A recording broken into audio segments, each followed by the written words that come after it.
Recording in progress. All right, welcome everybody. Exciting times. We're starting our community council meeting. My name is Daniel Tugutau. I'm the chair of the Poplar Grove Community Council. We are so excited that you're all able to make it out today. Again, if you just came in late, we got some refreshments over there. Feel free to help yourself. If you're in the middle of the meeting and you get tired or hungry, go to sleep or have a snack. We're gonna try something a little different today. We don't have a huge group, but we'll just take a second, just go around we just want to get to know each other. It's a big part of the community council is getting to know who's here in the room with us. So we're just going to work our way around, and you can just say your name if you're, something you want, like if you live here in the neighborhood, kind of like where you live. If you're not in the neighborhood, why you're here, because that's weird for you to be here unless there's a reason. And so we'd love to hear that. So we'll just move over to Marissa here, who is the secretary, and I'm Marissa Neal. Yeah, I'm the secretary. Yes. He is on the board. I'm Jason Seaton, and I live in Poplar Grove near Poplar Park. Hi, I'm Nick Johnson. I'm an intern with the City Council. I'm Potts, and I'm on the public report. I'm Dan Potts, married to her, and I'm a longtime resident and local naturalist in the West Side. Brian Peterson, Post Street. great. I've spent an hour in this place. I'm good, Mark. Great. Tammy Moody, and also with Civic Corp Rocky Mountain College.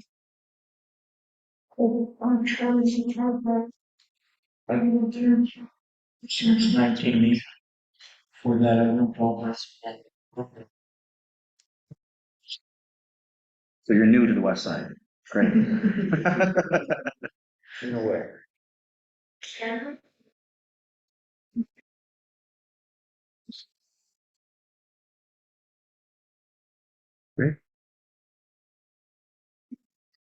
And your community liaison to the mayor's office. My name is Phil Hobson, and I'm District Listen, working in business.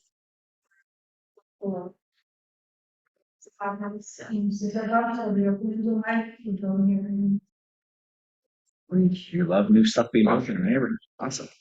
I'm the Rocky Mountain Power. Like, it's good here. People don't, but I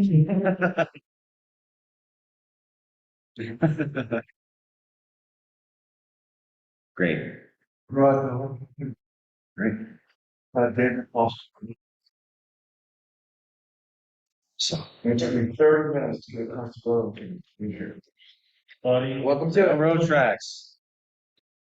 Good thing we weren't red light over here. All right, so online, I think we just have Detective Oliver who will introduce himself. I think you can turn it over right now. So the big part of our meetings are getting the community connected with what's going on. We are also recording this for posterity or for that person that might want to tune in later and see what's going on.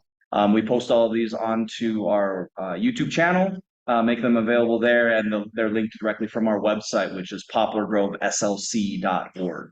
And so we like to have updates from our different community areas. We often start off with like the fire department, who I don't think is here. And then next on our list is always a highlight of the evening is Detective Oliver giving us a police or crime report and any updates from the police department. So the floor is yours, Detective Oliver. Man, I can't follow that. I'm trying to start my video, and it just keeps clicking that says I can't start my video. So I'll keep playing with that while we do this. First, Happy New Year! It's good to be back. I feel like it's been forever since it's been Poplar Grove. Any questions, concerns that we are seeing in the neighborhood that you are concerned about? Danny? Yeah, on our short walk from the house, on 10th West, very narrow, lots of cars parked on either side. Car went blowing by us, going way, way too fast. Yeah, it was one of your officers. And so we were crossing the street at that point in a crosswalk or otherwise, but that was way too fast. So again. Yeah, we seem to have a consistent issue with that. Fourth south, you're talking fourth southeast to west? Yeah, 10th West between 4th and 5th. Yeah. So one thing in our department, I think I've mentioned this before, is we with the calls of service that we do go on, we are not very good at using our lights. So a lot of the officers will go to those calls at a higher rate of speed without lights. I don't think that's kind of like a policy for us right now. But I know it's being looked at to use our lights and sirens more when we're en route to calls. I'd like to see us use them more. But as of right now, yeah, I get that, and I will do our consistent upgrade on 4th South. Well, it's not 4th South, it's 10th West at the concern. It goes from really wide on the, on the north side of 4th to very narrow and encumbered by other vehicles. And lights are not going to help the kid or the dog that runs out from behind a parked car and gets hit. I mean, No, agreed. that's just, so Agreed. that's our concern. Okay. Yeah. So you're talking south of 4th South on 10th West. Are you saying north or south? Well, south, where the Yeah, road narrows okay. south. You Okay. could drive. We used to play football across 10th West to the north. It was so wide. And I've just about been hit on my bike trying to cross there at 10th because people don't stop at that stop sign.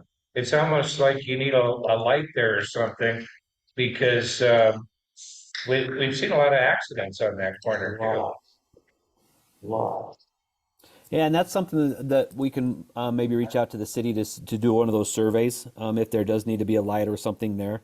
But I'll like we have in the past. We'll push that. I think the chief knows some of you in this audience quite well because of some issues on 4th South. So I will continue to push it. Sorry. I wish my video was working. I could make faces at you, Dan, but I can't. Good. I hear you got an award recently. Is that true? I can neither confirm nor deny that. No, I did. I saw it on TV. You got an award. I did. It was pretty cool. The NAACP gave me an award. It was kind of cool.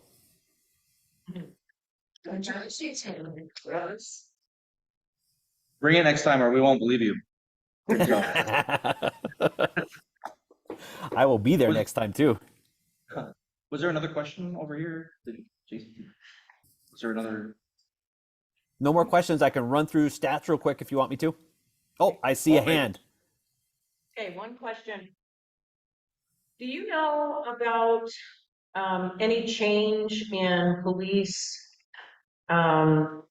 policing along North Temple between 7-Eleven and Jordan River? The Jordan River, like, is there going to be, there's a lot of crime there, a lot Oh, like. yeah. Yeah, that's probably the number one spot right now in all the city. It is bad, and I've been there every day this week, and we will continue to put some more resources in it. We do have some things, not only aspects of the police department, but also some issues as far as cleaning that up, cleaning some of the trees up, some of the bushes to make it a little bit more accessible to people to get through there, some more lighting. Because I know at night that gets really dark, even though the park is supposed to be closed at 11 o'clock. The lighting in there is really bad. So yeah, there are some things planned, not just for criminal justice or for the police department side, but I think when I looked at the stats this last week, in a matter of 30 days, we've had 45 arrests in that one location. So that's just in the one location. And majority of those are for dealing. The problem we've always consistently seen is once a dealer goes to jail, they're out within just short amount of time, and they go right back to where the hot spots for selling are. And that is the hot spot right now for Salt Lake City. Okay, yeah. Do you know about unmarked cars there, like police officers? Are they going to continue surveilling? Yes. Is there going to be a change? There is, yes, unmarks will continue to be used in not only on North Temple, but throughout the city. We do have a lot of unmarks. We do have a lot of narcotics officers that are working the area. So that's not going to change. You're not going to see any the stuff that's behind the scenes that if you were just to drive down the street and see something occurring, you could think it's a buy, but it could be an undercover officer buying.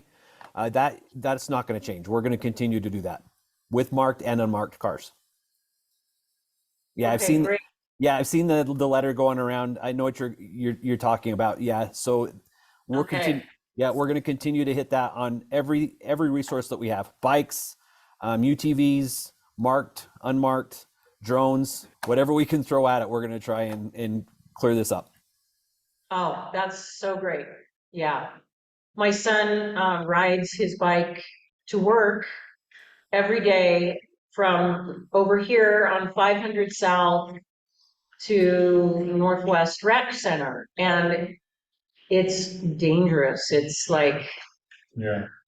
I tell him to go on 10th West, but he prefers the Parkway Trail, but it's just, it's really dark there and really dangerous. So when do you think the lighting is going to be put in? That I don't have a definite date on. I'm hoping I have a meeting tomorrow with the State Fair Park. We're actually going to do some cleaning of the trail tomorrow, and I think that they have a majority of that property there. I'm hoping to get some of the lighting adjusted, like the parking lot area that's just west of. See if we can get some of the lighting in there fixed, make it a little bit brighter. But again, I really want to hit that with the CPTED, the criminal prevention through environmental design.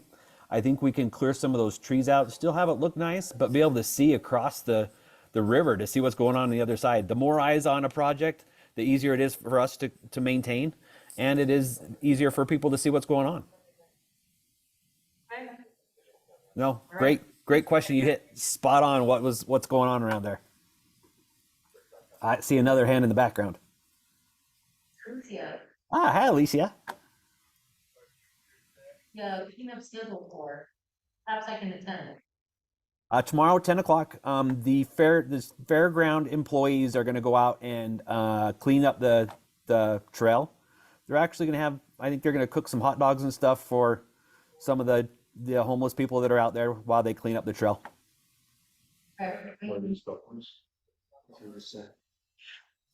Yeah, if anybody would like to come over, I'm sure Larry from the Fair Park would love all the help he could get. But yeah, 10 o'clock tomorrow morning. Okay, thank you. Yeah, any other questions?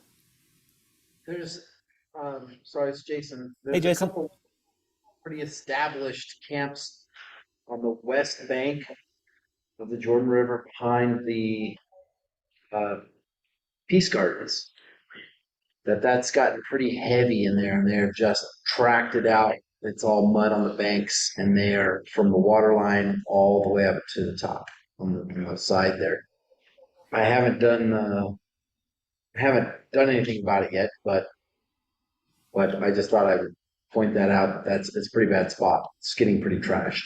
Yeah, and I've seen some emails come across that's going to be one of the locations that they're going to focus on. What we've got right now is called the point in time count, the pit count, where not a lot of movement's happening with the unsheltered because they want to get a count on it. I think it's throughout the whole county. So there's not a lot of movement occurring or not a lot of enforcement going on right now. And before that, we had what was called Code Blue. The state issued a Code Blue for basically 2 weeks straight where there couldn't be any enforcement done on removing somebody from a shelter. So it's for the last month, it's been hard to do any of the abatements or the cleanups and hard to do a lot of the enforcements. But I think after this week, we should be able to get back into a rotation. I've seen a lot of places that have been dug in, like you're talking about, up by Backman Elementary. I got some pictures of it's dug into the side of the river. So they've built basically a little fort that's down inside the river. And if you go down by the golf course, it's Glendale Golf Course, it's the same way. There's a bunch of built-in encampments down there. So yeah, you'll see a lot of change here probably starting next week. Oh, I have another question. You mentioned Code Blue. Uh-huh.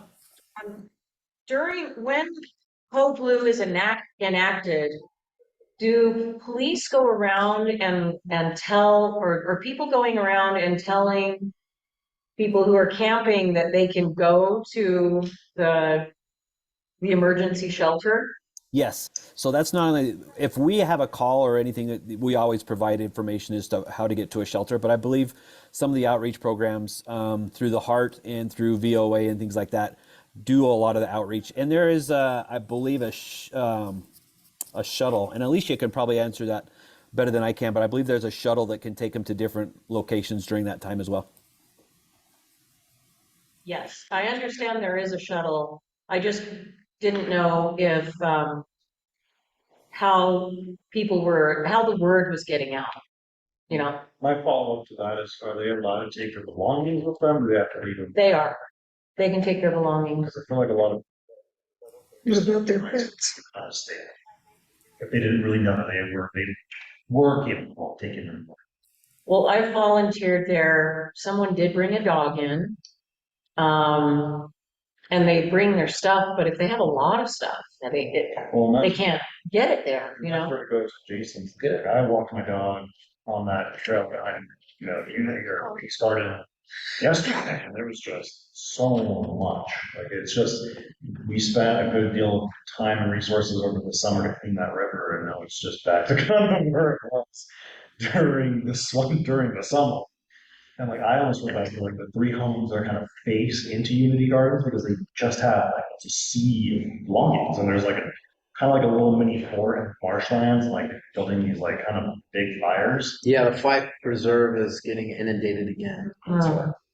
Yeah. Yeah, I've seen that. Definitely monitoring that one. There are some issues there, and I believe Fire wants to be aware of any of the warming fires that are going on, because I don't think they're allowing any warming fires. So we'll go out on a fire. We'll go out on any of those warming fires. And so if I wanted to, let's say, for example, I was walking my dog and I saw that fire, do I just call the non-emergency line taking down? You guys know the fire department now, or is there like a non-emergency fire? I can answer that. Oh, fireman can answer that. I'm a fire department. So, yes. Non-emergency number is fine. If you don't have, that's 799-3000. Yep. If it's looks like it's dangerous at all, just call 911. Like it look like it's starting a larger fire. Yeah. We share the same dispatch. Okay. We call 911 or non-emergency. It's the same dispatch, and then they just direct it to the fire side of the house. Okay. Or inside the house. So yes, there are no open fires outside of cooking fire. Approved, has to be on private property, your own property. So if you've got a cooking fire in your car, it's not even technically. So yes, the best thing you can do is report those. Fire department will come and evaluate and likely put it out. It's not like waste your guys' time. No, there's the fire ban is still in place until it's ready. The foreseeable future, when you have heard anything. Said it better than I could ever think it. Thank you. All right. You want to go through just a couple numbers real quick? Sure. All right. So District 2 up to the 21st, so 3 days ago. We have year to date, we have not seen any homicides in District 2. We have not seen any rapes in District 2. No robberies of businesses has been reported. And no robbery others have been reported. So I'm going to knock on wood. We've seen some pretty low numbers right now. We have had some aggravated assaults, domestic violence assaults. That is actually up 66.7% for this year. And we are down. So we are down 20% right now in violent crimes in District 2. So that's a plus. I'm not going to complain about that at all. We are also down in property crimes by 31%.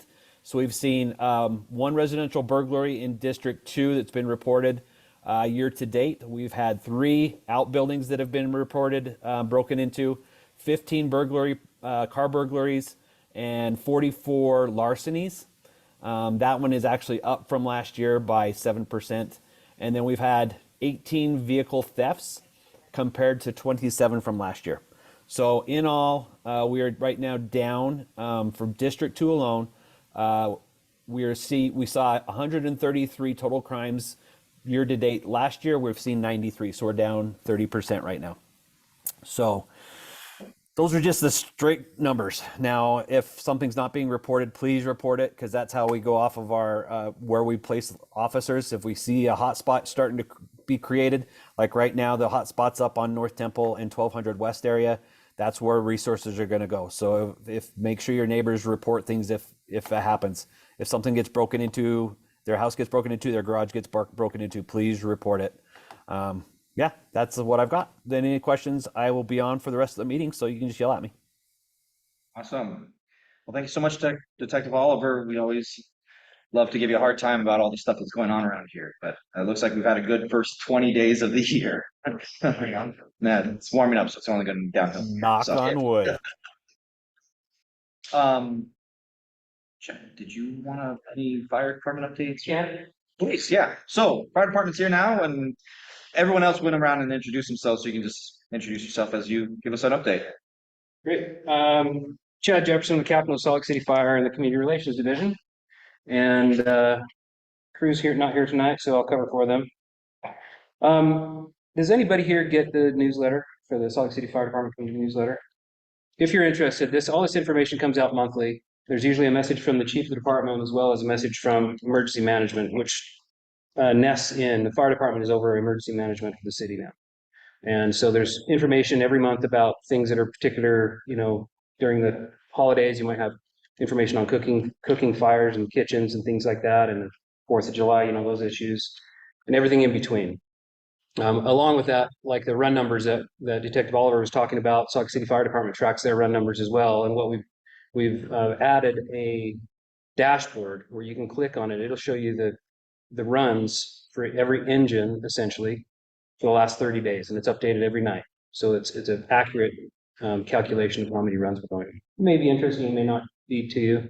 There's not any personal information. It doesn't tell you where they're going exactly. It's just that engine responding on calls. So you can kind of see how busy our stations are. Station 6 is Poplar Groves. That's right there next to Smith's, and that's what primarily responds to first incidents in this district. So along with that, the message from the chief this month was, and I'm sorry, I've got a tiny phone text here, so I'm having a hard time reading it. Oh, and by the way, if you want the newsletter, you can go to the Salt Lake City Fire Department website, and you can click on a link there, and it'll just pop up in your. There it is. Well, that's the web page, and I forget. We just barely changed this web page, and it's still being worked on, but I believe it's towards the very bottom. We also have in our account says We've got it in there. Let's see here. I'll figure it out here in a second. It's on here. This website's brand new, and I don't know my way around it yet. So press release section. Oh, newsletter. Did you see it? Can't Just above the photo. they can't scroll to see. Slow. Just let me scroll Slow. less. There you go, right there.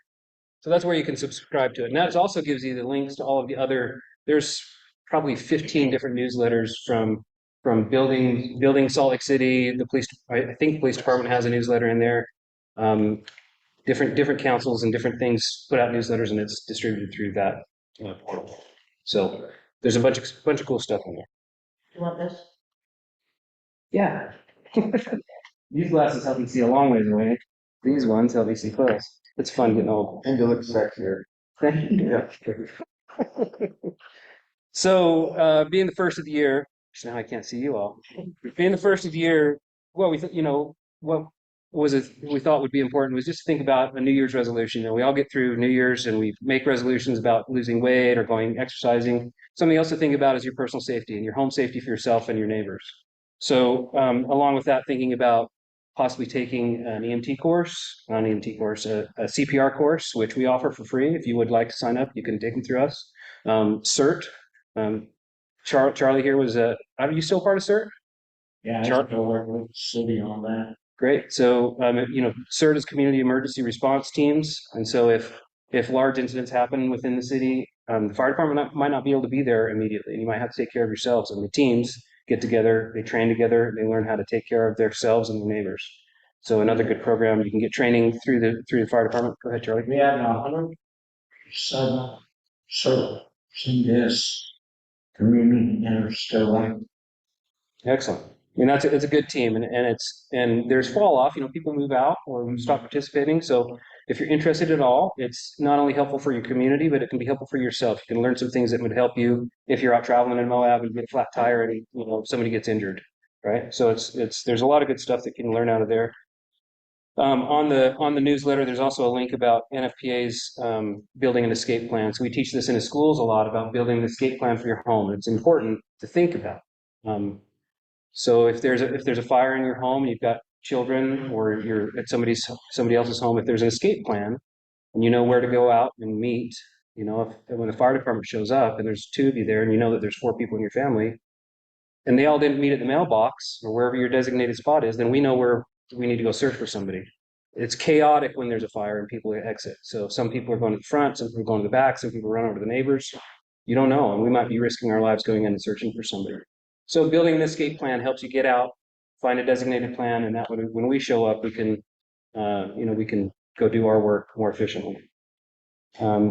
Just a couple things like that. And as far as an emergency preparedness, their main message was about preparing for winter weather, and it seems like we're not having much winter weather. And this is talking mainly about on the road safety. Traveling in weather and preparing your car and setting up a kit in your vehicle to make your travels safer, or if you do get in an incident, having the right equipment there and knowing how to use it. So that's basically their message, and there's some information on there about exactly what you could put in your car to build your kit. And if anybody wants this now, you can just flag me and I'll come sit next to you and grab your phone and I'll text it to you. Otherwise, I would suggest going to the website and grabbing a newsletter, and it will just be emailed into your thing. First of the month generally is when we did it. This month was a little late, but as far as run numbers in this district, we were at about, what did I figure, 6,000. So medic engine 6, which is the medic engine over there, they had, about 3,000, 5,000. So 3,000 in the engine, and there's also a smaller vehicle that runs out of that station. If it's new. So there's a small vehicle that's a Chevy Tahoe that has 2 firefighters in it. They're both EMTs, and they take the lower acuity calls, which are calls that maybe don't require a full crew, or it's not a full arrest, a cardiac arrest, or something serious like that. They're crashes on bikes, they're car crashes that are minor, and those sorts of things. But between the two of them, they ran about 5,000 calls this year. So that's the year end total. It's a very busy station. Last year. 2020. Okay. Not this year. 5,000 calls in 20 days. So it's a very busy station. It's not the busiest, and you can actually compare, and you can look at Station 1 versus 6's and these other stations. They're about the 3rd busiest in the city, which turns out to be close to about the 3rd busiest in the state. Salt Lake City is a very busy fire department. We've got a lot of people, a lot of emergencies happen. So anyway, they do good work over there. I worked there for a period of time, and I loved it. I loved working in my neighborhood. But right now, I'm in days and enjoying this part of the job. Any questions? Concerns? Okay, already spoke to the fires outside. That's something that we're still pushing, and it has to do with public safety. We don't want people to get hurt. We don't want property to be damaged, and there are other side effects, but that's not the fire department's rule. That's what we're about, is public safety. So that's it. Thank you. All right, thank you very much. Let's see, next on our list, let's go next. You want to go next? All right, we have Alicia, from the mayor's office.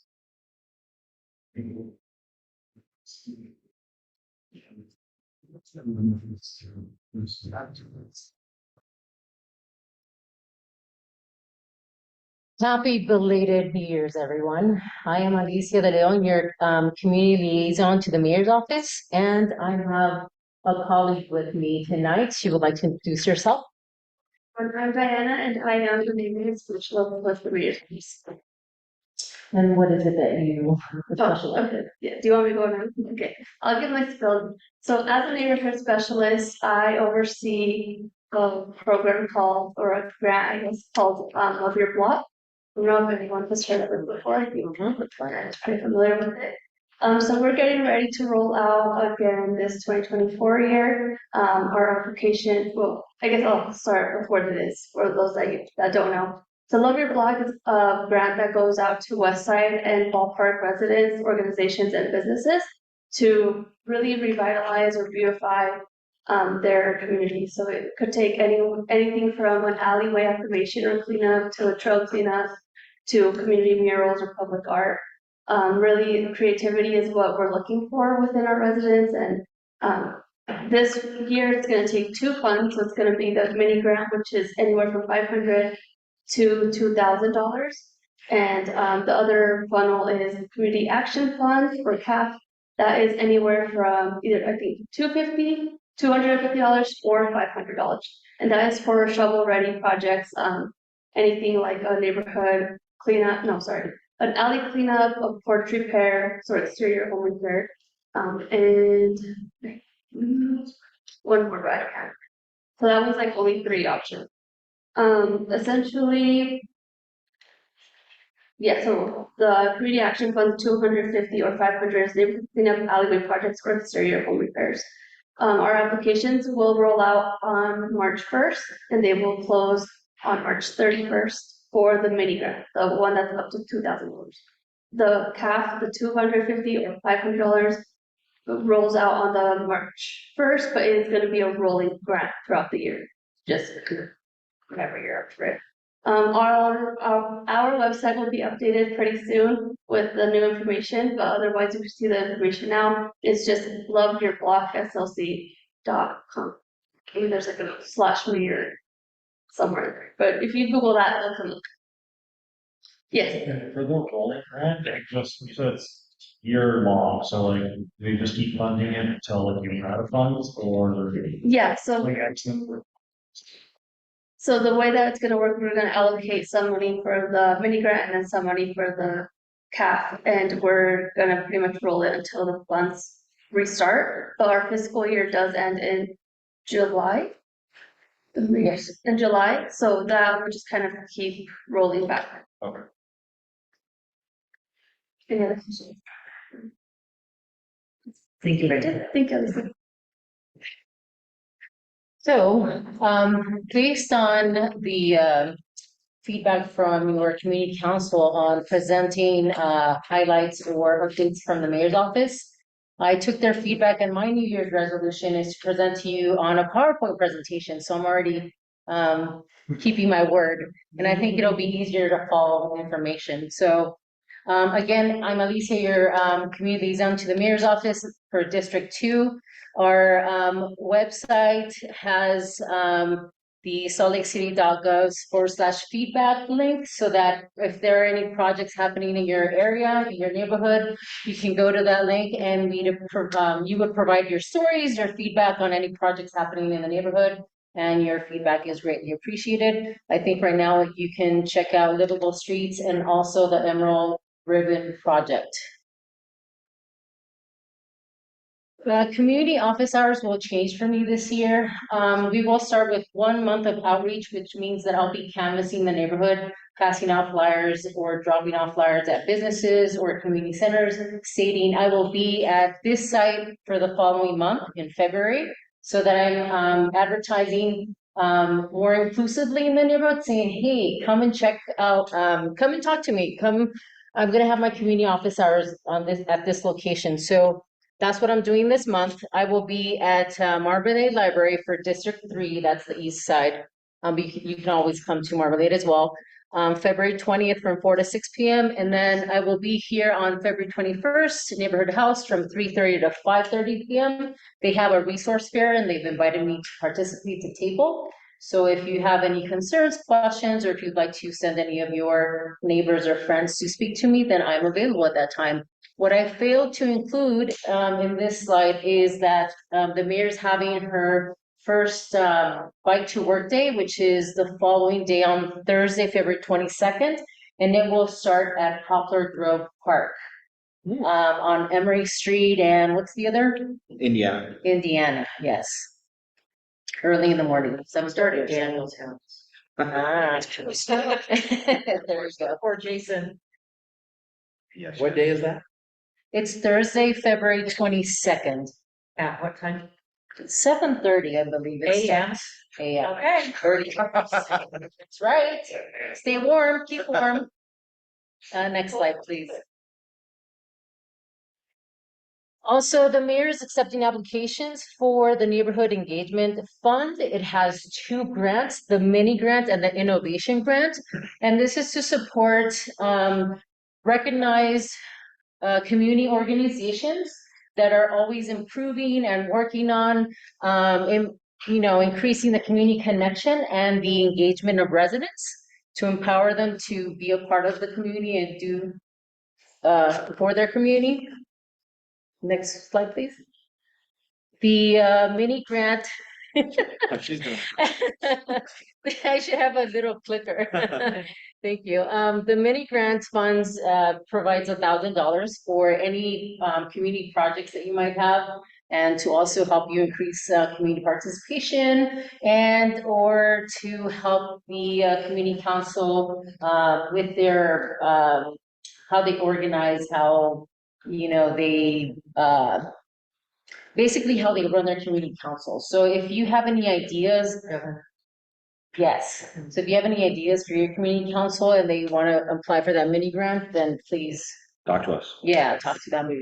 The application is due this month, although there was an extension until mid-February. Yeah. The other grant is the innovation grant, and that funds up to 5,000, and that is to support community councils to come up with innovative ideas of how to increase the participation of community members who are underrepresented in your community council. Okay, so you contact, well, they will contact Katie Reiser for more information on that. Next slide, please. Thank you. As mentioned, the Salt Lake City Coalition to End Homelessness is starting their annual count of the homeless population. It will start this Thursday, the 25th, until Saturday, the 27th. I am posting it there, even though your chance to volunteer, the window has passed, but you may want to consider for next year. Many city employees are participating in the point and count activity, and this is necessary so that we know the state of homelessness in the valley, but also for federal funding purposes, and also to impact policy in the state. Usually you would get into groups. They would put you in a group, and then you would go in pairs and conduct a survey with the homeless population and gather information between 4 and 6 in the morning. So just so you know, read your records. Also, the Department of Health and Human Services is when they issue a code blue alert, usually it's because temperatures drop up to 15 degrees or less, and this includes wind chill, and they open up warming sites, overnight warming sites. So they always need volunteers to staff these overnight warming sites, and they operate from 7 p.m. to 8 a.m. in the morning. So if you want to volunteer, please scan the QR code, and your community council will post it on their website. Thank you. Our meeting recap. Oh, there you go. Thank you. We'll email that out. So if you're not on the email list, go to our website and sign up for the website, or sign up over there too. And it doesn't quite say there, but they have shifts that you're not there all night. Yeah, that's. You can be there from 7 until 10, help check people in. Or from 7 to 11, that's the first shift, then 11 to 3, and then 3 to 8:30 in the morning. Thank you. So you've done it. I've done it, yeah. Okay. It's a really good experience, actually. Thank you. Next slide. This is so new for me in terms of like, next slide, change it up. The temporary shelter community. It is being renamed. I know it's being named also now the micro shelter community. So far, Switch Point is their service provider, the nonprofit service provider, and we hear that it's going very well. There are 50 micro shelters in place, and people are happy to go sleep there, make it their space, and so it's going very well. I wanted to share the additional shelters that are available aside from the main homeless resource centers. And West Valley has, they function as an overflow, and I know that if there are no spots in any of these shelters, so there is a shuttle to take folks to other places where they do have availability. Okay, I know that in your area, which one is that? This one is found in your area, VOA detoxification facility. Yeah. And that facility's been expanded recently, right? To have the detox. Okay. My sister and brother. Yeah. Last but not least, the mayor's having the state of the city, which you are invited to view online, and it will be featured on Salt Lake City TV YouTube channel and on Facebook. It will be next Tuesday, the 30th at 7 p.m. And the last point of information that I want to share is my contact information.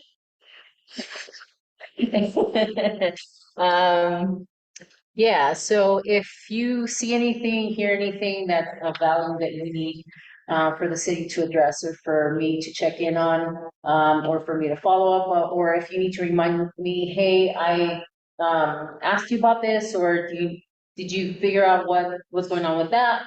Just send me a friendly reminder. You can always call me, text me, email me, or visit me at the office. Right now we're at the shop. So that's a whole different story. Okay. Any questions, comments? I'm here until 8:30. So if you'd like to talk on the side. Oh, and I'm going to leave some business cards as well over there by the table. So yeah, that's about it. And thank you for helping me with the slides. Yes. I had a question. So what things do you usually help residents with? I mean, is it like mostly crime? Is it like ordinance things? All of the above? Yikes, I have a lot of hats. So let's see. This is my 7th month in the position. So far, I've helped with resources in the community, a grant application process or information, volunteer opportunities, ordinances, reporting crime, or looking into any, I don't know, projects that are in the city that are probably on hold that you think, hey, what's going on with this? Any updates? Okay. Yeah, so So at least connecting you to different she has a lot of hands, a lot of departments. pots. So like if you need help and you contact her, if she can't help you, she'll be able to find out who you should talk to. So she's a great resource in Yeah. terms of anything city related that we have a concern with as a neighborhood. If you come to me as the community council chair, I usually go to her. So Yes, thank you. And I usually don't have all of the answers, but I try to figure it out and do the research and then connect you to the department or the person that you need to be in contact with. Okay. Yes. Mr. Mayor and City Council lobbying university to buy buildings downtown. They get the track system, which makes it easy for people back and forth, to help to revitalize the downtown.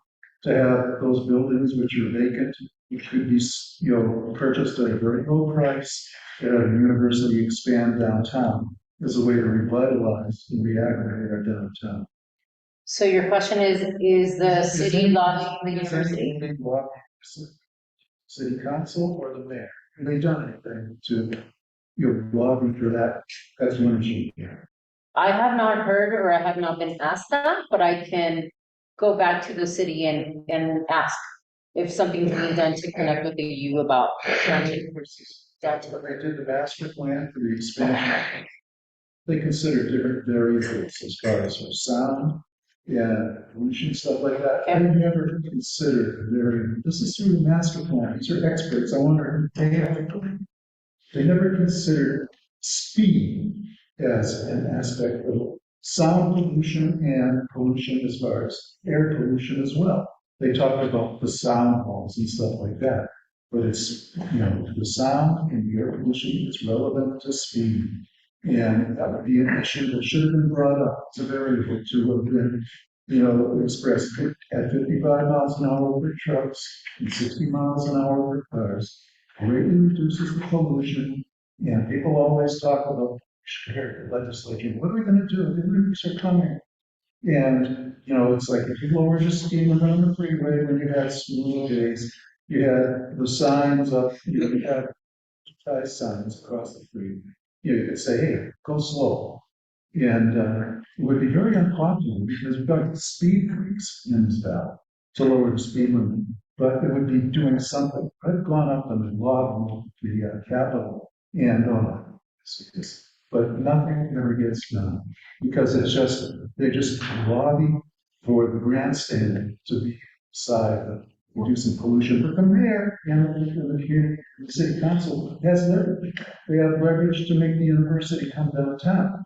They got leverage to put that as a variable on the expansion. What is the best way to communicate with you back and forth? Is it text, email? But do you need me to follow through and or follow up, or you just want me to take the feedback back? It's the Yes. And you are that person. Yes, so in following back, or circling back to you? Here too. So he could actually, he's a member of our community, the city council. So I'll give you my. He's not here. I'd like to, I don't see him. So I'll give you my. He just grandstands the city council. I'll give you my business card, and if you can, see information. Just put an issue forward. That's just one of the issues that I have. Another issue that I have as well is why hasn't the city, this has come to do with, we have all these warehouses that are being built out there. We got nice flat roofs. There are no solar panels out there. This would be an opportunity for the people here to grandstand, say, look what we've done in the city for the environmental costs, putting solar panels on that. You could suggest that they do that. And, perhaps they listen, but if they don't, you could zone and say, hey, build out there, you must have solar panels up there. And set an example, you tell them, and say, it's a good example for you, and it's great for the city if the city council and the mayor does. I am just wanting the mayor, some representative, Crow isn't here, he's a representative. He doesn't show up to these meetings as far as, I know. And, other people too, it's like, the voice falls, into the wilderness essentially. So when I circle back to responding or figuring out information to your comments, do you want me to bring them back in the next community council meeting, or do you want me to reach out sooner?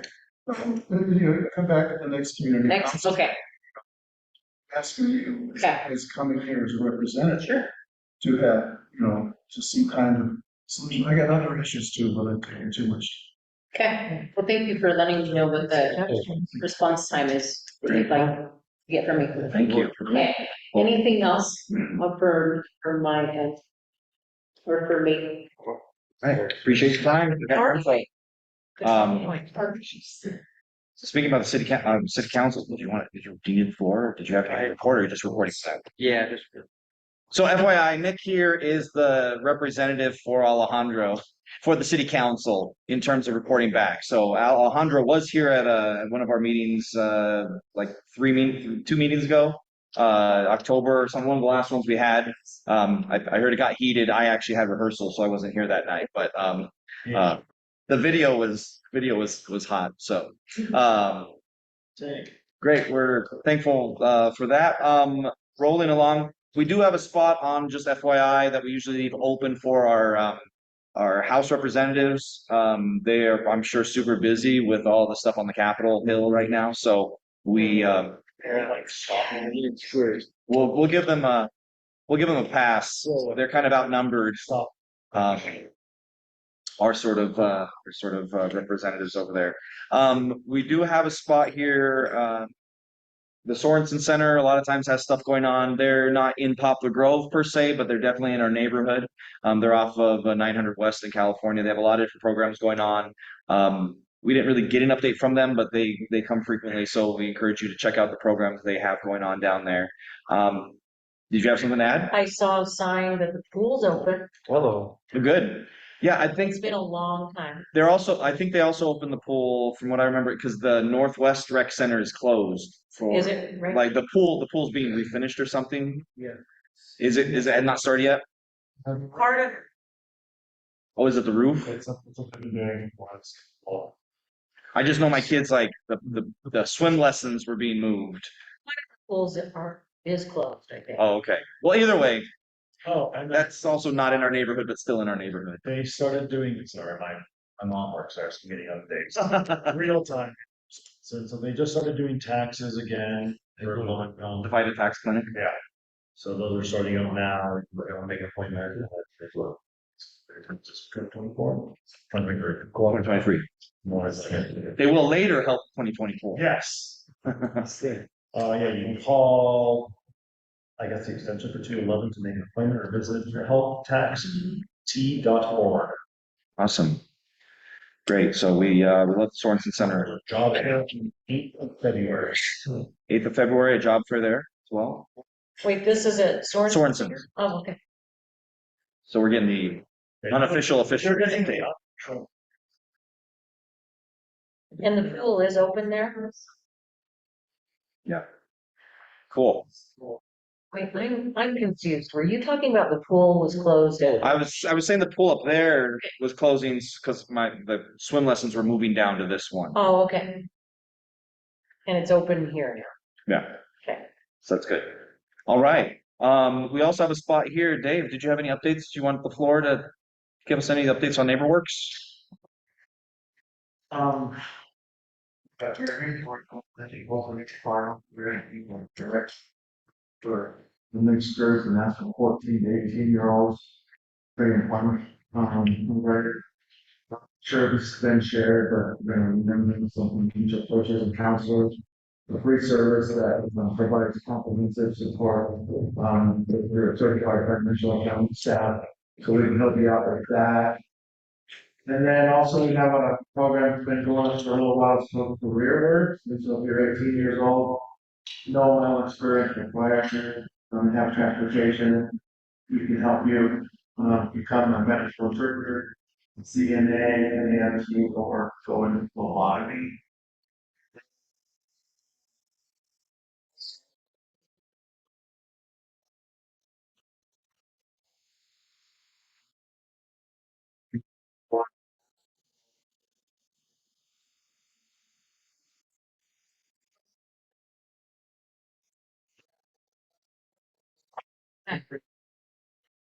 Please grab one, please spread the word. We have to have a virtual grant. We're doing some rehab, some $22,000 grant, just ran out of that, so we expect to get that probably in July again. We were given like $400,000 and taken it pretty quickly. So we're great grants. We're working on like 19 people. Almost trying to almost fixed up, and it's a grant that's gonna catch us to it. If people are interested in that, would it be better to wait till July or like contact you now to get on lists? Say your name. Grading our lists for the next round. So yeah, definitely get on that list so that we'll know that you're interested when we reach out to you. Great. Any other questions? Okay, well, thank you. We are a big fan and supporter of the work that NeighborWorks is doing to help build our community here. So thanks for coming. Your pools. Yes. So pools are pushing the open. They're open now. Be open also on Saturdays until 6 p.m. But on Saturdays from 4 until 12 is no men allowed. And that's for all of the refugee, like Muslim women to take their kids. And they actually block out the windows so you can't see into the pool area.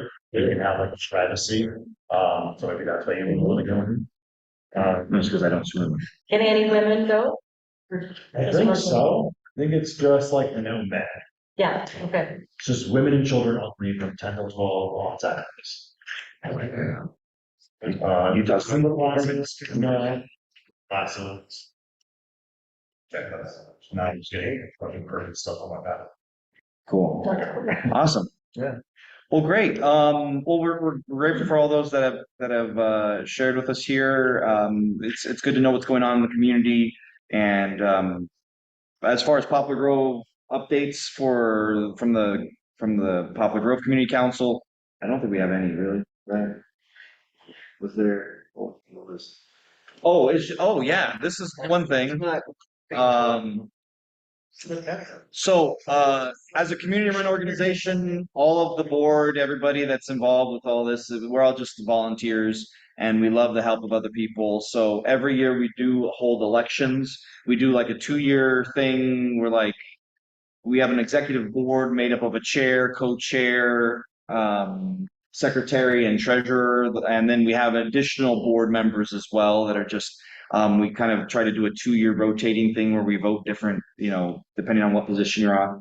If you want to know the details, it becomes semantics, but basically every March we hold elections.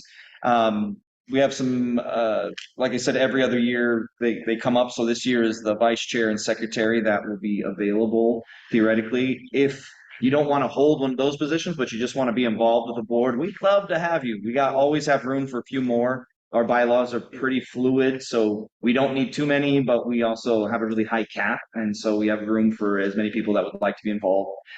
You can also always help not officially be on the board, but if you have any desires to be on the board, you can feel free to check out the information on our website, or you can send an email to info@poplargroveslc.org, and we'll get your info to get you put onto the board. We have a few board members that we've incorporated mid-year that will be up for official voting, but I mean it's semantics at that point. But so if you don't live in the neighborhood, make some friends in the neighborhood and then tell them to come be part of the board. And if you do live in the neighborhood, join and tell your friends and family as well.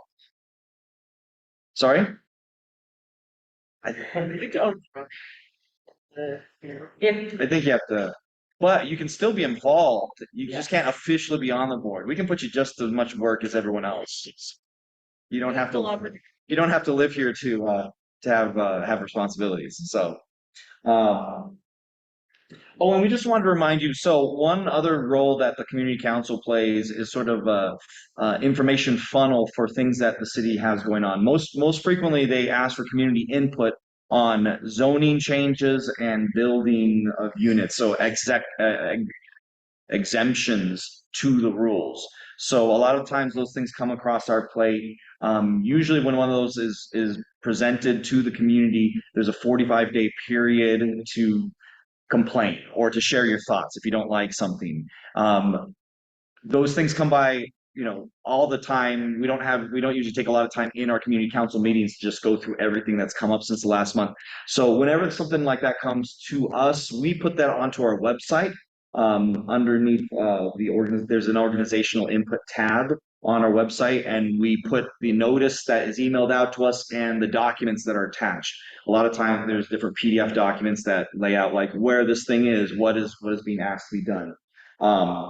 We don't mind speaking up about the things, but a lot of times if you complain to us, we complain to them. You can complain to them and they would listen just as much as us. So you save a step by complaining directly to the sources. And so we're trying to make this to try to stay as transparent as possible. So, whenever you have some downtime, feel free to just wander through to poplargroveslc.org, and there's a tab that has under the drop down, I think it's under the news or there's a little on there is the tab. Underneath news is a section organizational input, and we throw everything on there as they come across our desk. So there's a lot of building that goes on in our neighborhood. Some of the projects, I mean, our neighborhood goes all the way out to the city borders on the west. So sometimes there are things that are way out there that, none of us really care about, but sometimes it's something that's being built right next to you. And so this is one of the ways that you're able to know what's going on and give feedback to the city if you're not happy with, a new 6-story building being built in the middle of a residential area. This is a place where the more voices that speak up, like if 6 people contact us and are upset, it'll be better if those 6 people individually send them to the city representatives. And usually the notices will say who it is, whether it's, Alejandro Puy as our councilman, or if it's directly to some other commission or other group that's supposed to hear about those things. The information is in each of those notices. So Could we invite those representatives here so we could do it personally? No. no. So these things, so a lot of times, like for example, we had a few months ago, we had someone, sometimes they're required to come to the community council and tell us about a project. But you're upset with them here in this meeting has no effect. Usually it's their other commission, like the planning commission, they have their meetings where these things are decided. So the information that comes to us is about disseminating and getting it to you. So if you have problems with it, you need to go to the meetings that are going to be specified in the documents about what's going on. If it's a zoning thing, you're going to want to go to the city council meeting. If it's a planning thing, you want to go to the planning commission. But each of those are on the website. And like I said, because each one's unique depending on one of it. One of it was like a change in the language for how food trucks can basically operate on the street, and something like that. So they're specifically located in the documents of who needs to hear about it. We're just trying to figure out whatever ways we can get that to you. And if you have an idea of a better way, we're happy to do that as well. But we figured throwing it up on the website is the most public place, easy to get to try to keep people in the loop. But our member could bring it, because he's a member of the city council, he could bring it forth. If you were ever, could talk to him, he could actually represent you. He has leverage. Depending on what the issue is, right? Right. So if it's a planning commission thing, if he's not on the board for that, so I don't think Alejandro can do as much as we think he can sometimes. But you can always reach out directly to him if there's an issue. But that's why I was mentioning the documents that are on for each notice that's asking for public or organizational input will be unique to what the thing they're trying to do. So, but great question. Thank you. All right. As always, I think there's still continuing Sugar Space, which is right here in our neighborhood in Poplar Grove, just north of 200 South, is a great venue, and they have hosted an open mic night. As far as I know, they're still going on with that. Feel free to check them out. You can contact Brittany there at Sugar Space if you have any questions, or Rex. Utah Slim, sorry, is his stage name. The information is on there with his phone number. We like to support any events that are going on in our community. And if you know of other things that are going on, let us know. We're happy to add them to our update here. Along that line, did you know that we have neighbors, Paul Boroff is going to be performing this Saturday? No. Next Saturday at the Sorensen Unity Center. Yes. I saw him post something about that, but Yeah, just one of our neighbors performing at Sorensen Unity Center, and let's see, what date is that? I think it's the 31st. 31st is a Wednesday. Oh, that's a Wednesday. Oh, it's this Saturday. Okay. At 2:00. So the 20th. From 2 to 4. It's an afternoon of music with Paul Boroff and friends. Cool. So if you're into that, that's again Sorensen Center, great place. Thank your mom for working there. Great. Oh, Esther, do you have something? I do. Hello, everyone. Daniel, I have to kind of disagree a little bit with the Alejandro may not have all the power that he thinks he does. I still think you should complain to him. He has chosen a position to represent District 2. So therefore, District 2 should be willing and able to reach out to him when there are issues. Because on the city council, he is also part of the voting process that gets to decide what happens in District 2. So if he's being told by other people that everything is great, then that's how he's going to vote. But if he doesn't hear from the people that are living in the district, then he'll never know. So I definitely encourage everyone to complain wherever you can. Complain until your voices are heard. Because if we don't, nothing will ever happen for our communities the way that it should happen for us to benefit from. That's all. Cool. All right, thanks, Esther. This Utah Queen Cities, okay, so just as you can see from the slide here, we'll also put this in the recap. There's a program with this is a different, it's actually the air quality sensors, not the air filters. But it's just, gathering data for how poor the air quality is on the west side, because that's been an ongoing problem for, yeah, Tests. well, to have, they like data to do. Yeah, so we'll have this in the recap. If you want more information, feel free to. The Utah Clean City. Yeah. Okay. And then also, if you want to share your experiences with the harmful air quality, and there's also will be a complimentary lunch. Please contact Noemi Molina, emails up there. And that will be on Saturday, February 17th at 1 p.m. So she will provide more details about that if you contact her. Great. This will be before our next meeting, so Yeah. feel free to reach out. Oh yeah, and just we always like to express our thanks to Neighborhood House. If Jake was in here, sometimes he has updates if they have upcoming events. But they host us here. They allow us to have the space, which is really nice. Keeps us dry and warm. And we'd also if you came in late, we still have churros gone. We picked up some churros and burritos from Alberto's. So we're always liking to have. We usually do the sweets, so we went with savory, and I guess we still went sweet tonight. So we're gonna get away from that. But we always like to try to support our little local businesses wherever we can. So feel free to, please help yourself. We have churros. Okay, good. Yeah, we had regular bean and cheese burritos, and then there were a handful that were just bean in case you didn't like it. I mean, if you're lactose or something, you don't do the cheese. So,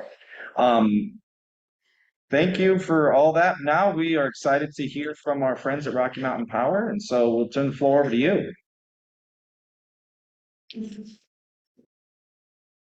Hello, everyone. My name is Debbie Hodrick, and I'm the regional business manager here in Salt Lake City.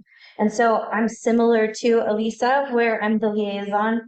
So, of course, if you have something that you would like to talk to the power company, you're welcome to call the customer service number. But if there's you're not getting something answered that you'd like to have answered, and it has something to do with being in the city, maybe power truck not parked where it should be, or something like that, where you just don't know who to go to, I am that person for you.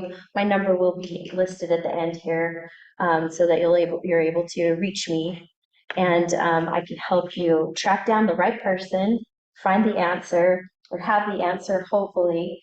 But today, we wanted to present to you a new project that we're having here in the Salt Lake City area. It is in the Poplar Grove community. However, it is clear far west.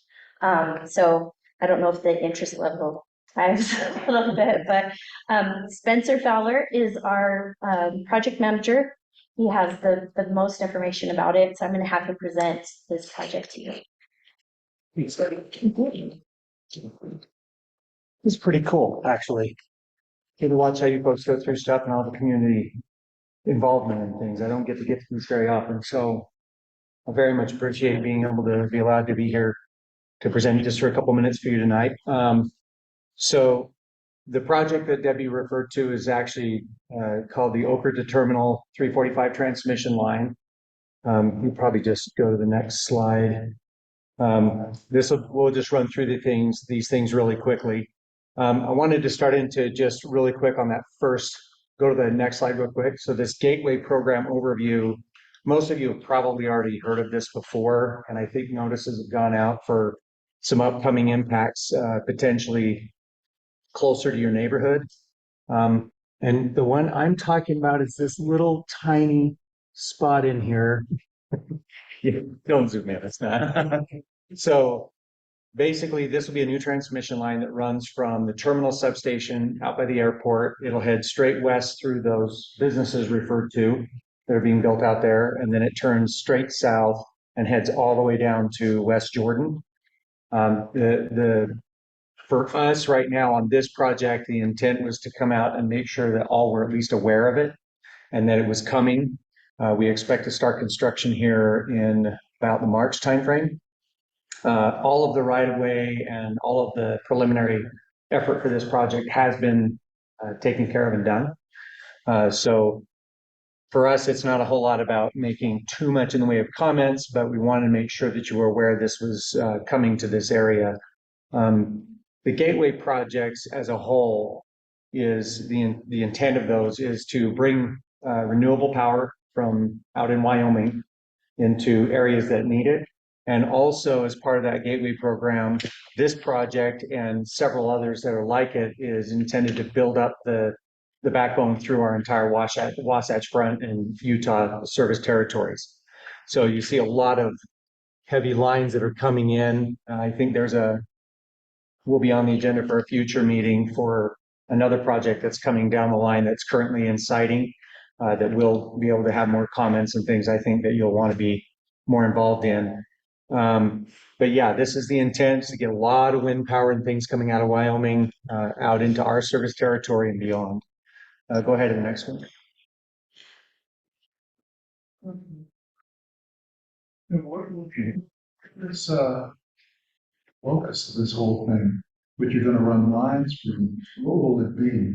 Is it just gonna generate electricity, or is it just gonna receive electricity from other places when it's needed from Wyoming? And how big is it gonna be exactly? Where is that gonna be? We're getting to that very next. So this particular project and most of the gateway is to get that renewable resource power out of Wyoming and bring it across and into Idaho and Utah. And I think it's going even beyond that because we're all tied into the same Western grid. So it's all one big grid, but basically it gives us the ability to get that power efficiently. Why not, if I mentioned earlier, with solar panels and, on those warehouses, they're all over on my side.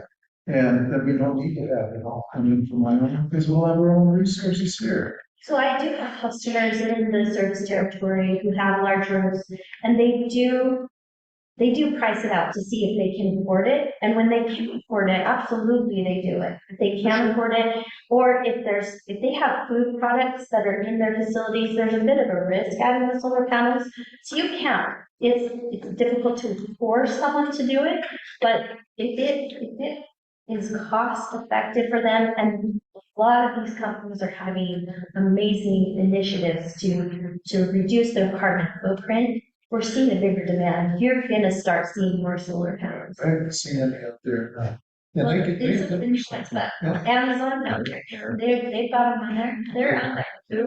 That's good. Yeah, there's a bunch. Plus zoning could actually require that too. And they can't require it because it's difficult for some of the buildings. You can't have them do it in some areas. There's different hazards that they just can't. There's also, you might say, there's also hazards from these electrical lines side too. They generate all sorts of hazards. Hazard. It's just like if there's food, it's a whole process where some of the places that have let me jump in here on that. So one of the things that we look at as a power company is you kind of have to look at it from our perspective, and that is like the grid, okay? There's a ton of power need out there. And with the EV cars and everything, obviously that's getting greater and greater every day. The amount of solar power if we put solar power on every single one of your houses, you wouldn't come close to generating enough. If you look at just your own house and you put solar panels in, you couldn't even generate enough power for yourself to sustain it. So while we do encourage a lot of that, there are a lot of federal credits and things that go to businesses. What you're seeing is not just that they're putting them on the businesses, because that's great, but it's not an answer to our grid, okay? So what you are seeing though, if you look further west and further south in our state, you're going to see these large solar farms coming in. that are generating into the hundreds of megawatts. Okay, and those are the ones that are actually providing real solid power into the grid that's benefiting all of us. And on top of that, many of them are going in and they're back installing battery systems. And there's, you can have your own opinion about battery systems, but the idea there is when the sun goes down, can they keep generating a little longer into the evening to provide a little more of that renewable resource? One of the issues that you find with all renewable resources is that there's locations that are ideal for it and other areas that are not.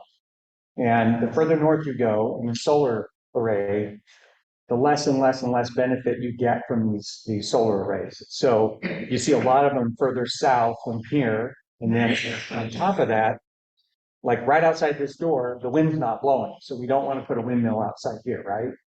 But up in Wyoming, they have areas that are just constant wind. Wyoming is still use coal to generate electricity, and that we're all using coal. Right now, all of us are using coal. To be able to transition completely off of that, and you're seeing a lot of these EPA and a lot of these initiatives they're trying to put forward, we're doing the best we can as a people to advance those technologies and abilities, and it's constantly changing. We've got constant technologies in the batteries and the generation systems that are coming out. Just in your windmills alone, I think one of the earlier models was in the 1 to 1.5 megawatt range, which isn't really big. That was one of your first windmills. And I believe they're even testing them at 10 megawatts now, right? So even the windmills that have been installed, they're putting more efficient windmill vanes on them, and they're putting more efficient and better generation capability in them. So a windmill by itself can actually generate more than it did 10 years ago. What about hydrogen? Because they're going to use up in Delta.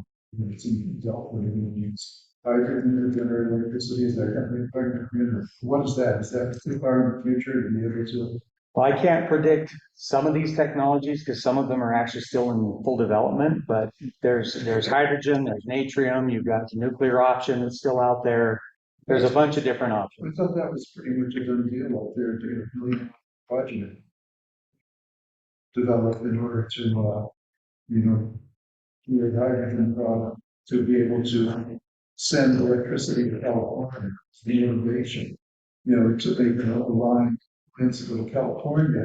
It's like, so just a thought, No, I very much appreciate your input, and it's these thoughts and comments that actually generate ideas that get out there. And to Debbie's earlier point, there has to be a cost effectiveness for everything we do, especially from our company as you're the ratepayers. We're all ratepayers. I have to worry for your money. Problems too.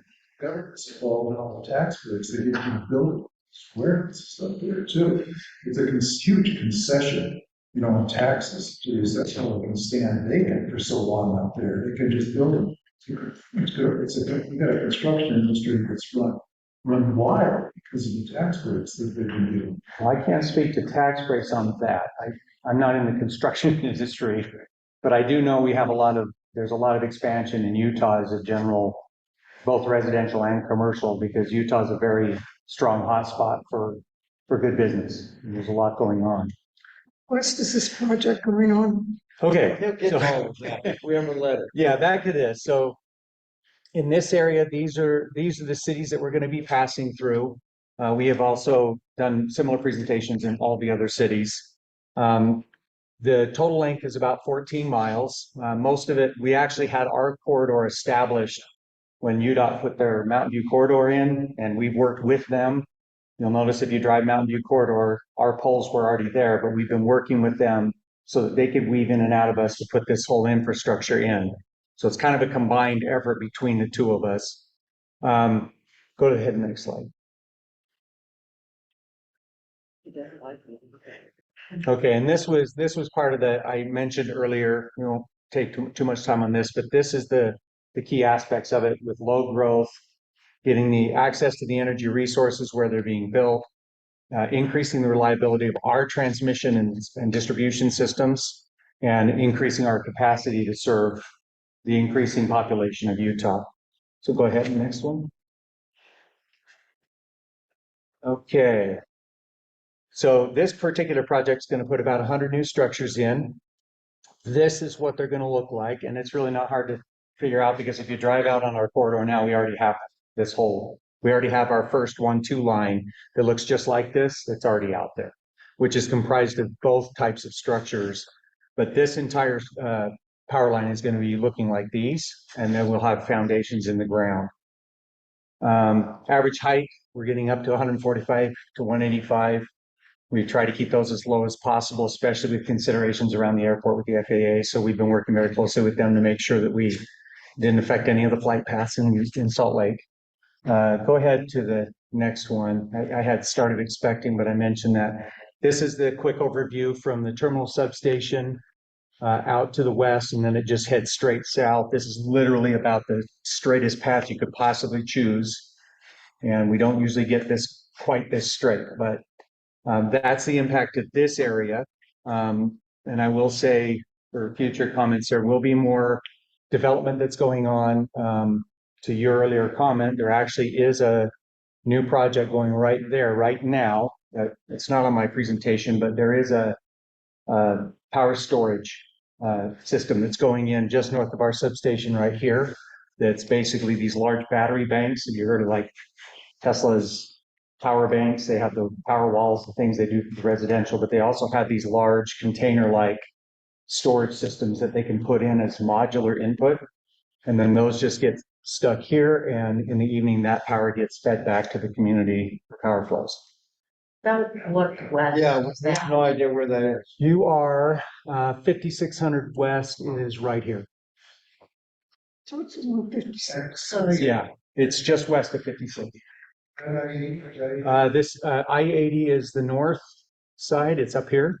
Oh. And so you're coming west out of there, just over 56 and then straight south. So what is that? Yeah, what is that?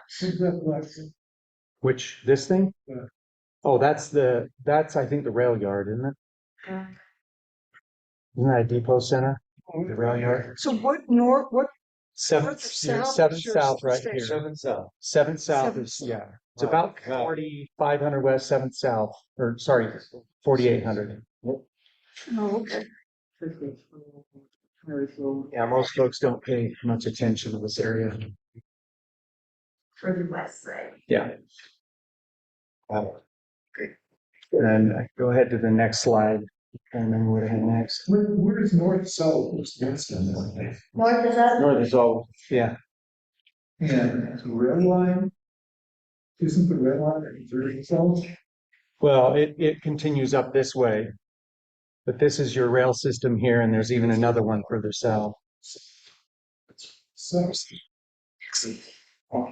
What's that question? 800, 700 south? Yeah, that's what that dark area was, and you could see all those rail spurs. yeah, but that rail line runs going south. No, east-west. The main spur off 56 is an east-west depot, and then they turn from there. At 8 south? It's in, this is in Poplar Grove. Yeah, we got that. And we just had they just rebuilt 56, and you've got an overpass that goes right past the auto auction place here. Yeah, that's about perfect. 5600. What's that? Where's Mountain View? Mountain View corridor, if we could go further south to 13th South, actually, where is it? It's not in this picture, but if you get to 13th South. Right, it is. It's right here. It says it right here on the map. There's 2100 It south. says right there, Mountain View corridor. Mountain View corridor is Okay, right yeah, here, you can see it 14th now. south. It took me a second to actually see it. So yeah, so currently Mountain View corridor, complete all the way to the south. And I'm actually the Rocky Mountain Power representative that works directly with relocations for UDOT as well. So any statewide mandated relocations based on roadways. So I'm very involved with UDOT on not only this, but all the other power flows that require us to relocate. Right now, the Mountain View stops at 13th South, and all of their attention, because of the growth down on the south end into Utah County, they've put a lot of attention on the point of the mountain through Camp Williams, and that's the next section. But they also are stepping into placing the middle part of the freeway in. So there's a whole segment of that that's getting started now as well. I don't know the exact year, but the plan is that this is going to pick up here and go all the way to I-80. And you can actually see right here, UDOT already has some property in there, but that's all they'll tell me. So we're doing our best we can to work with them, and we accommodate them, and it's mutual relationship with them to accommodate all of this. So was that next So one? it's 14 miles of those big powerfuls. Yep. Straight south. Yep, and part of that is, we do concern ourselves with communities. We're passing lots of communities as we go south, but this particular spot was chosen decades ago as a corridor for our power flows.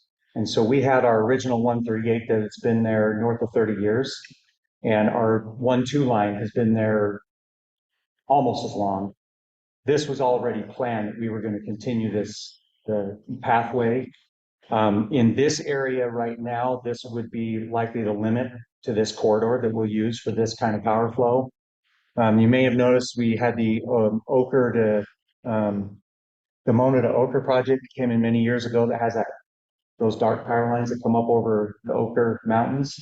That was part of this system as well. So we're starting to tie all of those together. And there's additional power flows that will be working down through Utah County in the future. And there's more to that from that original map, but Where do those poles go through public road? Through what streets? 5600. It was that dotted. Yeah, as it leaves terminal, it's pretty much all on private properties. It's just on the list here. Correct. Currently, most of the power flows that are already set up coming into terminal are already there. Those big lines that go over I-80, those already go all the way to Idaho and all the way out into Wyoming. And there are more being built right this minute. We do have some of those large gateway systems are the Gateway South project and the Gateway West project are in construction right now. And those are the really big ones. Was it 500 kV? They're huge. Wyoming and Yep. Okay. And then my contact information is here. Debbie's information, as she mentioned, is there. We work every day just down the street. If anyone has questions or concerns, I am available too much. Great. Well, thank you so much. Thank you. We are always, again, the whole power section there is right there in our neighborhood. So we're glad Rocky Mountain Power is also a supporter of our community council, specifically as a sponsor. We hold our big Group in the Grove event, and they've donated to that as well to make sure that we can have a party and build community together. So there'll be more on the horizon for that event coming up, but great. With the time we have left, I guess it's basically an open floor if anyone had an issue that needed to be brought up that hadn't already. One thing that's nice about going through all the different aspects of our neighborhood first with all the presentations is usually a majority of those issues have already been brought up.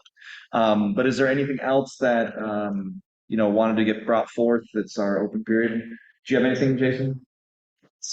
That is appropriate for the room.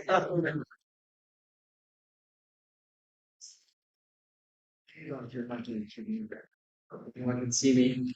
I want to find out the shopping scenario in the city. So Ramco is a company that's going around and they get the call that says there's an abandoned shopping cart somewhere in the neighborhood. And they pick them up and they take them back to the stores and whatever. Part of me thinks that's really great. We're cleaning up the carts and they're going back to the store. But then when I grab that cart from the store, I wonder where it's been. So I don't know if this is a good idea. Even though these carts get, they're mechanically speaking, they're probably fine. But I don't know if there's like residue from whatever activities they were used for, or how many piles of trash were put in those carts before they went back to the grocery store for me to put my food in. I'm a little nervous about that. So I don't know if it's a good idea. So I would like to find out about that. I watched the whole thing from call, pickup to delivery. Walmart's carts are supposed to lock up at the end of their property. They sometimes they don't. Marxist has done to Mark. We need to go into the knowledge. Marxist isn't here. But the folks who have been hired to cards, I still think, and they're very helpful. And they do take out really bad cards, but the cards have history. And the cards, particularly at Arsene, it's not very good. So I think those are probably for those that issue. So I think that there's something probably good. Cards are expensive. Stores don't like to put new cards up. Fine, especially if they're going to walk away. I know it's an issue, but having them come back from places unknown, I don't think is probably healthy for everybody. I don't want to put big. So that's an issue for me. Another thing I studied through the winter break was zip codes and population. So our zip code, 84104, has 24,000 people in it. And this is my ongoing research to find out how underperforming we're doing with food. So every zip code going east has fewer people in this zip code, and they have 4 or 5 grocery stores, and all the way to south of the city, and then crossing over into South Salt Lake. So just by population alone, the zip code with 17,000 people was considerably more grocery stores, full size grocery stores. The one over 84105, which is Liberty Park and the South Temple, going north over there in that little area, that has 22,000, has 4 or 5 grocery stores. So I'm just letting everyone know that when data starts coming out for that's how far off the mark we are with our one grocery store for 24,000 people. There are more people, 1/4. That's it. Okay, thank you.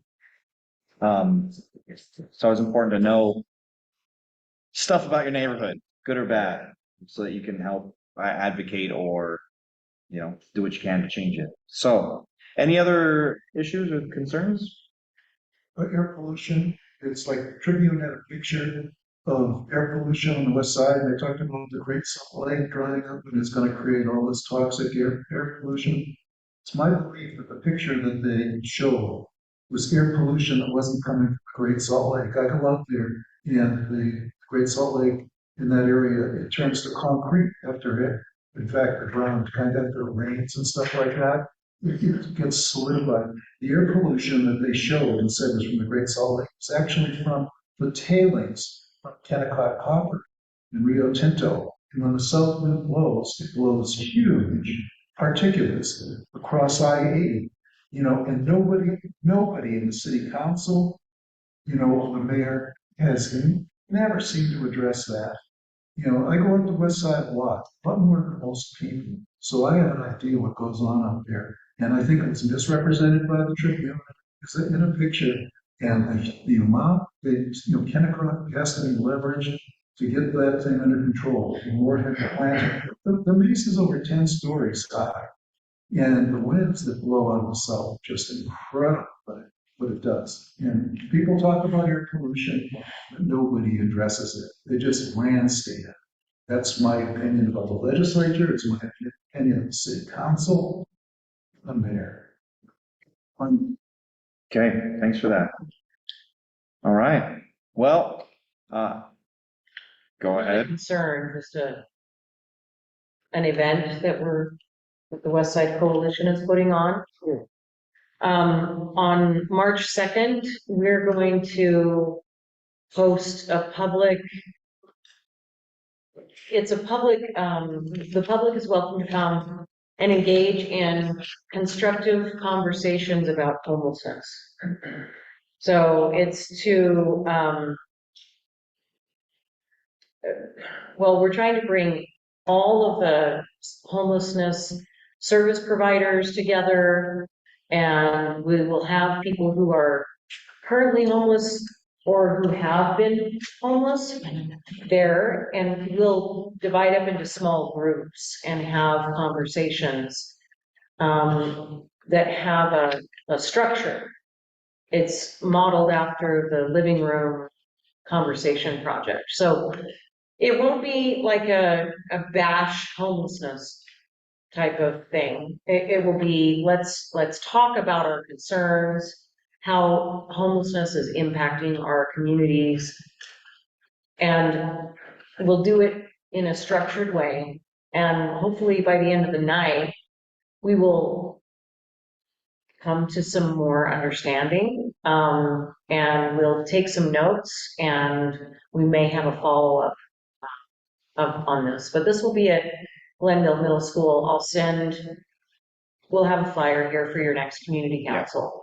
Yeah, March 2nd. We'll have another community council before that. Yeah. And with that, we'll like to remind you, we hold community council meetings every month on the fourth Wednesday of the month, except for 2 months in summer and 2 months in winter. So we don't meet June, July, because people got busy stuff to do for the summer, and we don't meet November, December, because people got busy stuff to do in the summer. But we meet every other month of the year.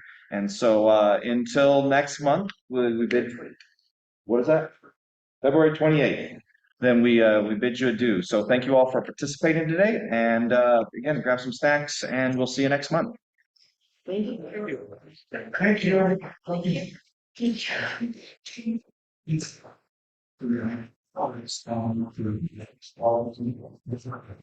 Question about that line.